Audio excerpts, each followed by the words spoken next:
And we have made it back to Athens. We were here 7 weeks ago for Alabama, and we have come back again for Texas. I don't know about I don't know about other teams, but the Dogs had a pretty good home schedule this year with Alabama and Texas at the same time. Roman Harper and Tim Tebow on a gorgeous afternoon here. Great to see everyone, and they're pretty fired up, Roman. They get to see Texas again. Yes, they are. Some of the fans been here the last couple hours, already just waiting on you to come out here, Paul, and bless us with your time. It's been great. The weather turned out amazing. It was cold this morning, but overall it's going to be a great day. And like you said earlier, the home field advantage for Georgia can't be bigger than it has been this year. You know, they really do love Paul here a lot, though. Here.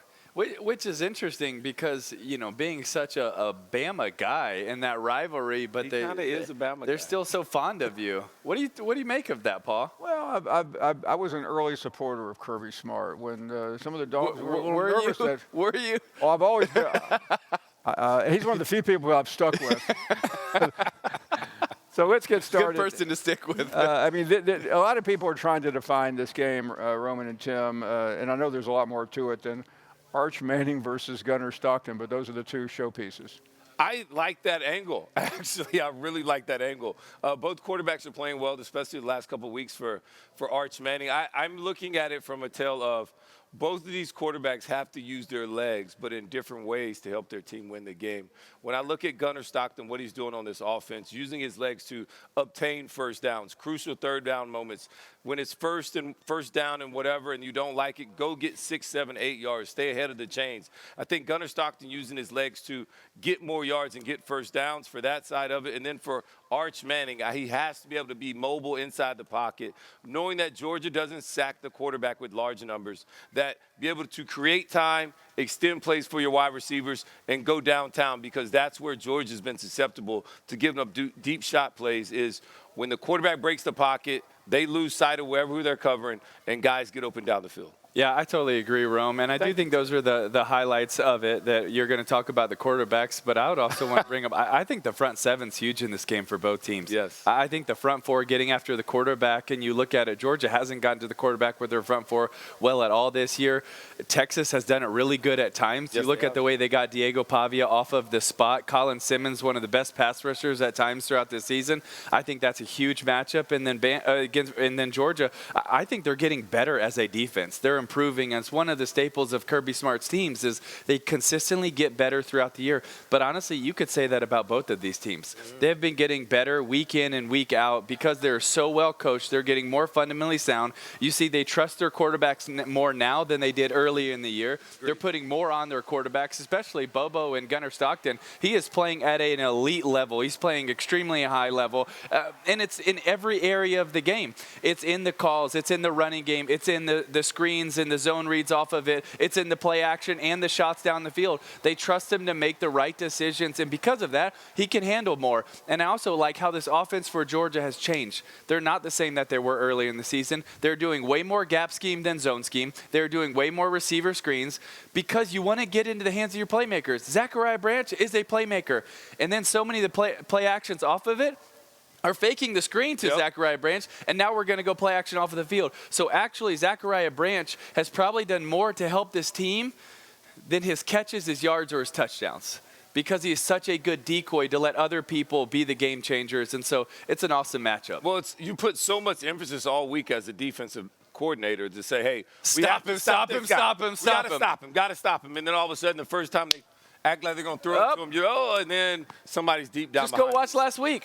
Or Florida. The reason that Georgia came back in the first drive of the second half was because of that. What did they do? How did they start the game against Mississippi State last week? First 5 plays. It's like and it's always open. It's rinse and repeat. Every single week it's always open. I would also ask everybody this too, Paul, is that can Texas get over the mental hump that is Georgia?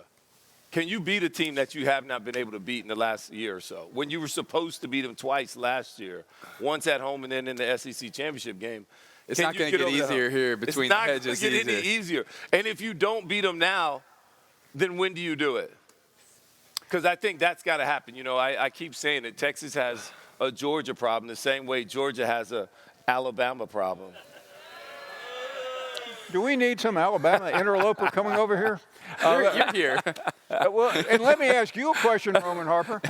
Does Alabama have an Oklahoma problem? I would say I mean, look, let's just call a spade Whoa, a spade. fighting words, Rome. The last 3 times Oklahoma's played Alabama, Should I move? Should I move if I'm no, between it's fine. I walked myself into that. I totally understand. You know, I was there for 2 of the losses, and then I watched it last year. Look, Alabama has to find a way to take care of Ty Simpson versus this Oklahoma defensive line that is dangerous. Oof. And so the quickest way to lose the game is all of a sudden you give up some pressure up front. Next you know, you get the hit on the quarterback, ball's out, you're creating turnovers, and now you're setting John Mateer and that offense up on an easy, short field. Alabama cannot allow that to happen. They have to play their A-plus game or their A game to be able to win, and Bryant-Denny has to come alive. You have to have a home field advantage at Bryant-Denny this weekend and make it hard on this Oklahoma team to operate offensively, and then hopefully you can nullify the pass rush, which I don't know how you do that when you don't have a run game. But let's be honest, though. Ty Simpson and these receivers, they cover a multitude of sins, man. They do. Ty Simpson is playing at they are such holy water. They're a little holy water. Such a high level. And you're right. This Oklahoma defense is nasty. Yeah. And that front 7 is ridiculous. R. Mason Thomas is one of the most dominant players in the country. We've seen him wreck games. He wrecked the Michigan game. He wrecked the game against Tennessee. Yep. He is a difference maker. But my question in this game is more about Oklahoma's offense. Second worst in the SEC in conference play at explosive passes. You are not going to beat Alabama if you cannot get explosive plays. In the running game, which they haven't, in the passing game, which they haven't in the last 5 weeks. You got to be able to get some explosive passes so that you can match. As good as your defense is, you are not going to shut down Ty Simpson and these receivers for 4 quarters. No. You might do it for 2, but you're not going to do it for 4. Yeah, I agree. The story of the week, at least here, has been Alabama doesn't have a running game. We somewhat knew that, but how do you overcome that?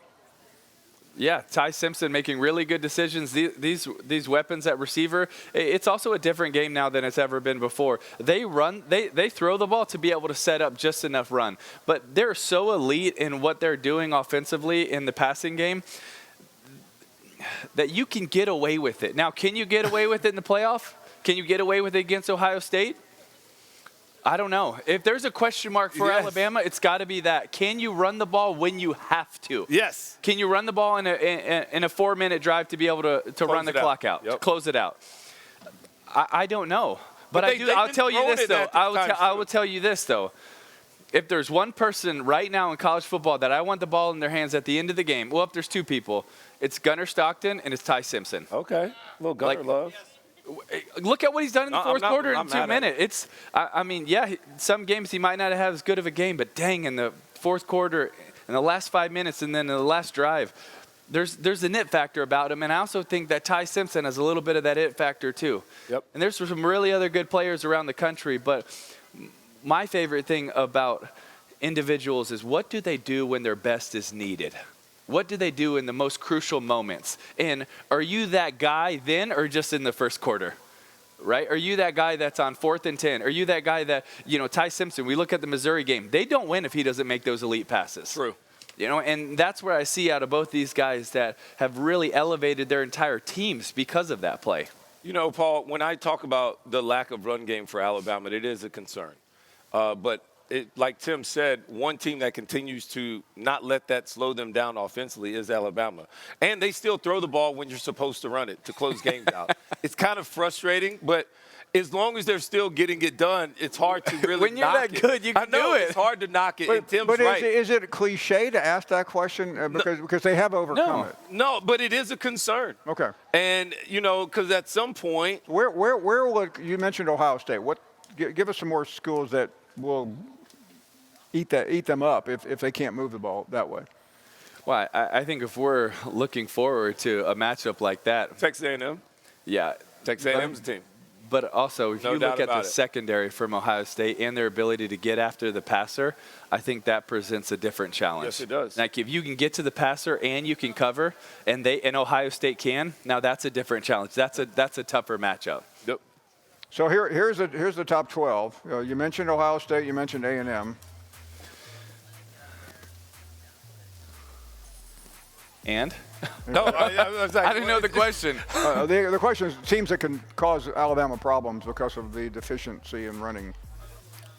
Ohio State. I mean, I'm sure Indiana, it depends on where this game is played at. I think Notre Dame, their style of defense would cause concern. I don't think that they could match it, though. I don't know. Your if offense also yes. have to match it. Yes. Has to match it enough. Yes, and I don't know if Notre Dame's defense is anywhere close to what they were last year, even though they're better. They're better. They're better than where they were at the beginning of the year. I'd love to see what Ole Miss can do as they continue to fine-tune where they're at, because that's a team that nobody's talking about, and they're just waiting in the weeds. And they're cool with just not going to the SEC championship. We're just going to roll into the playoffs healthy, maybe get a home game and be ready to go. And Texas Tech is a really good defense. Yes. They've also improved. And the one thing about Texas Tech is they force turnovers. They punch it out. They get it out of the air. They get after the quarterback. That's a team when healthy. They look like they have a lot of the parts. Now, they haven't been tested the same way some of these other teams have, and they might not be tested the same way till the playoff. You know what they need to test is Texas Tech.